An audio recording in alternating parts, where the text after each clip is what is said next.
प्रयास करना। बैसाख के महीने में मिट्टी के पात्र में जो रात्रि भर जल रखा हो, मिट्टी के पात्र में, अगर आपके पास में घड़ा हो, हंडा हो, नी हो तो दिया हो, दीपक हो, कुल्लड़ हो, कोई भी तुम्हारे पास में जो मिट्टी का पात्र, उसमें जल भरना। वो जल बैसाख के महीने की किसी भी सोमवार के दिन, किसी भी सोमवार के दिन, बैसाख महीने या किसी प्रदोष के दिन या बैसाख महीने के शिवरात्रि के दिन, वो मिट्टी के पात्र का जल अपने घर के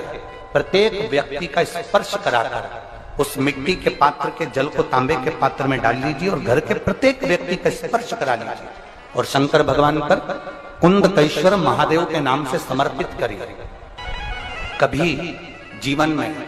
पीछे पलट कर देखने की जरूरत नहीं पड़ेगी, आप उन्नति की सीढ़ी की ओर बढ़।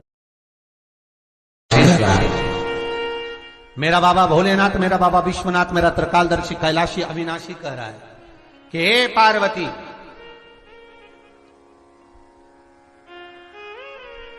एक बीला, एक बेल जो मुझे समर्पित करता है, और समर्पित करने के बाद उस बेल की महत्वता देखिए, जो बैसाख महीने में बाबा शंकर को जो चढ़ाया जाता है और 1000 अश्वमेध यज्ञ का पुण्य फल हम प्राप्त कर लेते हैं मात्र एक फल चढ़ाकर, मात्र एक फल चढ़ाकर।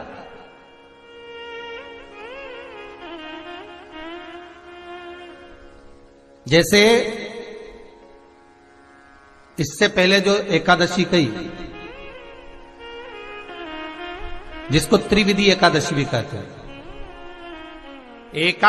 पद्म पुराण में लिखा है और विष्णु पुराण में, एकादशी के दिन द्वादशी भी पड़ जाए, एकादशी के दिन त्रयोदशी भी पड़ जाए, मतलब एकादशी, द्वादशी और त्रयोदशी तीनों तिथियां एक साथ पड़ जाए, और उस दिन एकादशी का व्रत जो रख लेता है उसको 1000 एकादशी का पुण्य फल प्राप्त हो जाता है। फिर वो जिंदगी में एकादशी करे चाहे ना करे। और फिर ध्यान देना, कोई मर रहा है, कोई तड़प रहा है, और आपने तो अपने जीवन में एक ही एकादशी करी और वो कौन सी त्रिविधि, और मान लो कोई मर रहा है तो आप उसमें से अपनी एकादशी में से आप 5 एकादशी दे सकते, भले आपने एक करी हो, क्योंकि आपने 1000 कर ली एक साथ, उसका पुण्य आप किसी को प्रदान कर सकते, आप किसी को दे सकते।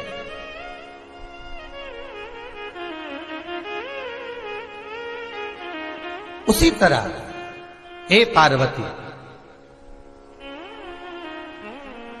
संसार का मनुष्य जब मुझे वो बेलपत्र समर्पित कर, वो बेल का फल समर्पित करता है, पार्वती वो फल जो मुझे चढ़ता है, फिर मैं भले नर्मदा के जल से निकला हुआ कंकर शंकर क्यों ना हूं,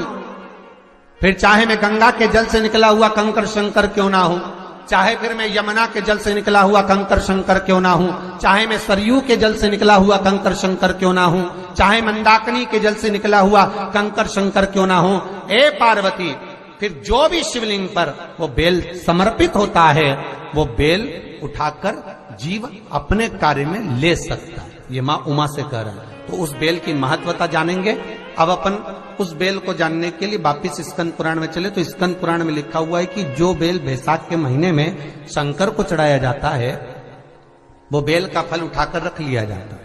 बैसाख के महीने में उस चढ़े हुए, बाकी का आपको बेल का फल खाना हो तो बात दूसरी, पर चढ़ा हुआ जो बेल का फल है वो पूरा बैसाख नहीं खाना। बैसाख के बाद में अगला जो महीना आए, उस महीने के अंदर उस फल के अंदर का गुर्दा निकालकर उसको सुखा लीजिए, और सुखाकर जिस व्यक्ति को पत्थरी की बीमारी हो और जिस व्यक्ति को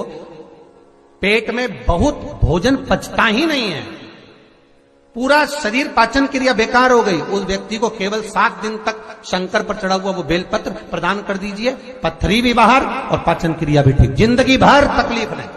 उस बैसाख में उस फल की इतनी महत्वता बाबा भोलेनाथ स्कंद पुराण, लिंग पुराण, नर्मदा पुराण, पद्म पुराण के अंतर्गत, शिव महापुराण के अंतर्गत वर्णन कर, उसकी महत्वता है। वो बेल का फल साधारण नहीं हो सकता। कभी शिव मंदिर में जल चढ़ाने का मौका मिले और आप शंकर जी के मंदिर में जल चढ़ाने के लिए जाएं, तो केवल जल चढ़ाकर वापिस मत आना, केवल बेलपत्र चढ़ाकर वापिस ना आना, दिया लगाकर वापिस ना आना, आते आते बाबा भोलेनाथ जी से ये भी पूछ कर आना, बाबा आप मंदिर में बैठे रहते हो, बहुत दिन हो गए आपको बैठे बैठे, चलो आज मैं आपको मेरे साथ लेकर चलती हूँ और मेरे घर तक लेकर चलती हूँ। श्री शिवाय नमस्तु। शिव जी को हम जो जल चढ़ाते हैं उसका एक तरीका भी हमारी जिंदगी में अगर हमने उसको स्मरण में रख लिया तो हमारी कार्य की सिद्धता को सिद्ध कर दे। सीधे जल चढ़ाना, दक्षिण में बैठकर उत्तर की ओर मुख कर कर जल चढ़ाना, अशोक सुंदरी से लेकर शिवलिंग तक जल चढ़ाना,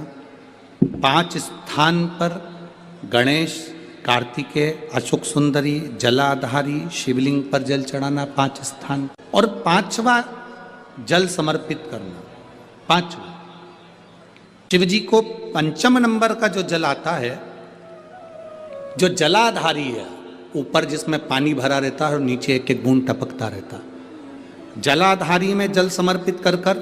उसी जल को बचाकर अशोक सुंदरी वाली जगह पर थोड़ा सा चढ़ाकर उसी में से जल शिवलिंग पर जब हम समर्पित करते हैं तो हम जिस कार्य के लिए जा रहे हैं वो कार्य सफल होता ही है। आज भी शास्त्र कहता है जिसका राहु गड़बड़ चलता है, जिसका केतु गड़बड़ चल रहा हो, पत्रिका में राहु केतु अगर तुम्हारे को दोष दे रहे हो, तकलीफ दे रहे हो, कुछ नहीं, एक सफेद फूल लेकर 21 बार आपके ऊपर से उतार कर राहु का स्मरण कर कर शंकर के चरणों में जहां से पानी नीचे गिरता है, शिव जी को जल चढ़ाते हैं, जलाधारी में से जहां पानी नीचे गिरता है उस नीचे वाली जगह पर जहां पानी गिर रहा है वहां ले जाकर उसको रख दीजिए। राहु जिंदगी में कष्ट नहीं दे सकता, कभी जिंदगी में कष्ट नहीं देगा, सुख का अनुभव करवा दे।